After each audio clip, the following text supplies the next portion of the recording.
This morning, firefighters are trying to figure out how this fire started in Chula Vista. This happened just after 2:30 this morning in the Otay River Valley, just east of Heritage Road. And as you can see, several cars caught fire. The fire also spread into the vegetation. It's still not clear if anyone was hurt. We will continue to update you as soon as we learn more about how it potentially started. Our other top story, the annual summer moratorium for street vendors is being lifted today. Vendors were banned from sidewalks in certain parts of the city from Memorial Day to Labor Day.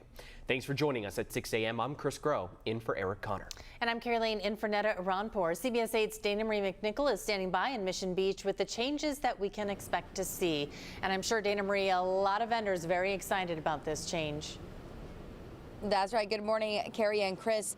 For many of them, they've taken the summer off, but in areas like Mission Beach, Pacific Beach, Ocean Beach, La Jolla, and now Balboa Park, that summer moratorium has come to a close, and they're now able to set up shop in areas just around me. I mean, we don't really see anyone now, but I'm sure that's going to quickly change. A lot of the popular areas are south of Mission on that grassy area, an area that a lot of people love to enjoy during the summer months, but now, as the unofficial end to summer has started, they're going to move in. Now, the ordinance lays out for vendors some rules and regulations. They do have to get a vending permit and maintain 50 feet of separation from each other. It also places time restrictions on vending within areas and prohibits the use of sound-making devices by those vendors. Although most of them have taken the summer off, others have found a loophole in the ordinance that allows them to claim they are exempt from following it because of the First Amendment. Now, page 30 of the ordinance reads that any vendor or individual engaged solely in artistic performances, free speech, political or petitioning activities, or engaged solely in vending of items constituting expressive activity protected by the First Amendment, such as newspapers, leaflets, pamphlets, bumper stickers, or buttons, are allowed.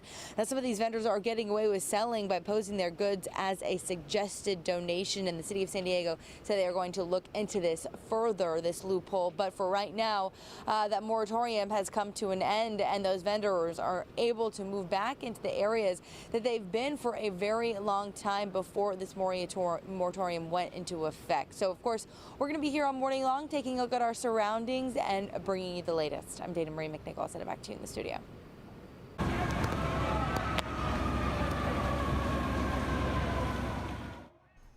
Wow, take a look at this. This morning, an investigation is underway into what caused this fire. It's at a commercial building in the downtown area. It started around 9:30 last night in the East Village at the corner of 16th Street and Market Street. There was a large response with more than 70 firefighters responding from San Diego, Coronado, and even National City. The flames have been put out, but crews spent the night monitoring those hot spots. No word yet if anyone was hurt. And new video shows a man sneaking around a home where several female San Diego State students live. Take a look. You can see him here on the screen. The women were awake and saw a motion light turn on, alerting them to the stranger outside their back door. CBS 8's Steve Price shares the concerns from neighbors. A guy caught on camera lurking outside a home occupied by several San Diego State co-eds. That video was taken at 3 in the morning. Two of my roommates were actually still awake and they had the curtain open.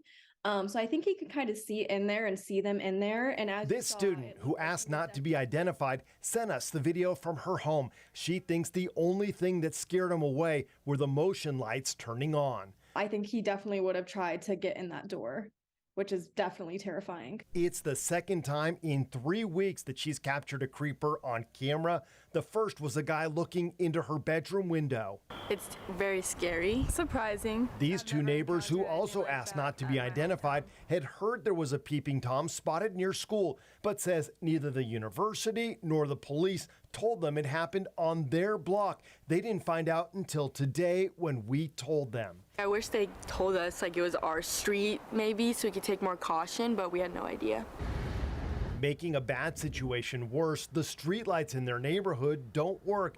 Haven't since they moved in. And when other neighbors reported it on the city's Get It Done app, they were told it would take nearly a year to fix. And I just don't see why it's not a priority to protect the students.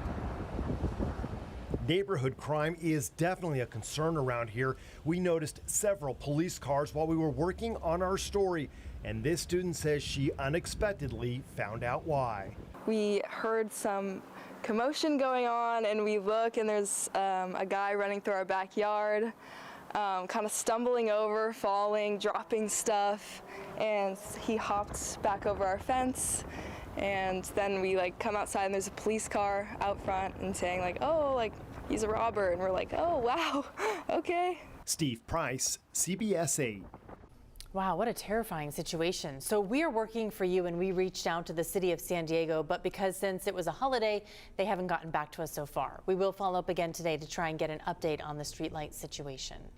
And it's being called a game changer in the fight to reduce the skyrocketing number of opioid overdoses. This morning, Narcan is now available at local grocery and drug stores over the counter. Naloxone, commonly known as Narcan, can be used to safely reverse an opioid overdose. It's a life-saving tool that stores like Walmart and Rite Aid are now selling in stores and online without the need for a prescription. Some anti-drug advocates say that offering Narcan over the counter may reduce the stigma that is sometimes associated with it. If it's the only way it's going to get in these people's hands, as many ways as we can provide it as possible, because it should be everywhere. Over-the-counter Narcan retails for about $45 for 2 doses. Health experts say that price is likely to come down eventually as competition increases. And today, San Diego leaders and experts are working together to prevent fentanyl overdoses. They are hosting a workshop to discuss the crisis and awareness about the dangers of fentanyl and counterfeit pills. More than 1,700 people have died from fentanyl in San Diego County since 2019.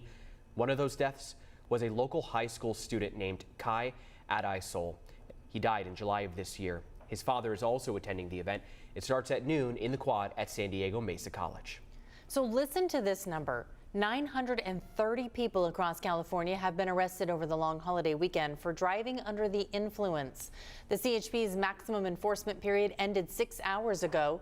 They will release the latest numbers later this morning. Last year, we had 52 people who died in crashes on California's roads throughout the Labor Day weekend. And this morning, many people are headed home after Labor Day. Yesterday was predicted to be the busiest return travel day at the San Diego International Airport. 80,000 people a day are expected to pass through the airport through tomorrow.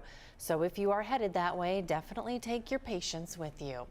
But if you are coming back to San Diego, you're going to be happy you did because the weather is rather nice. Boy, when I covered Labor Day at the airport actually on Friday, they said that 40,000 people had come into our area just in one 24-hour period. Wow. So, and they were expecting about another 40 every day. So we get why you're here. It is beautiful. So welcome, and hopefully you're enjoying our sunny skies, because it is definitely just a beautiful out there. So hopefully you had a wonderful Labor Day, and once again, welcome. Here's a live look outside via our Mount Soledad sky cam. This is gorgeous, almost like a purple blue start to the day. The sun should officially rise today at 6:26. So we're getting closer and closer to that mark. Here's a look at the next 12 hours, because we are starting with that marine layer. That cloud coverage will remain thick until around the 1 o'clock hour. Otherwise, mostly cloudy to start the day for the coast and the inland valleys as well. Current temperatures, though, right now 64 in Encinitas, 60 up on Palomar Mountain, 57 in Alpine, 66 right now in Chula Vista. And again, we are going to, of course, slowly start to climb as we get further into the day. Cooler, below average temperatures all week. It's going to be nice and dry. It's going to be just great. And then we are having another heat wave this weekend. Saturday and Sunday will no doubt be very hot. Here's a look at today's forecast highs, though. Again, 73 in Del Mar. Ramona should get to about 80 degrees. Again, Saturday and Sunday, Ramona will be closer to about 95 degrees. Today in Vista should be 78. Chula Vista, 77. Here, this model here, this graph shows you exactly what we're talking about. Again, slower, calmer start to the week, and then we'll ramp things up heading into the weekend before we cool back down. I did want to share with you, September is typically one of our hottest months, and back in 1988, that is when we set our high, and that was at 97 degrees. Here's a look at the surf forecast. We can expect 2 to 5 foot waves, and again, just should be really nice. If you are getting out on the roads, know that traffic right now, again, a lot of people returning from Labor Day weekend, border wait time times right from the CBP website. 220 minutes right now for the general line at the San Ysidro port of entry. 140 minutes, typically a little better there at the general line in the Otay Mesa port of entry. We'll keep an eye on things. Have a safe, great Tuesday. Still ahead, Jimmy Buffett's death is raising awareness about a rare form of skin cancer. We're going to tell you what to look out for. Plus, look at this. New dramatic images of severe weather in China and how a gender reveal party turned deadly.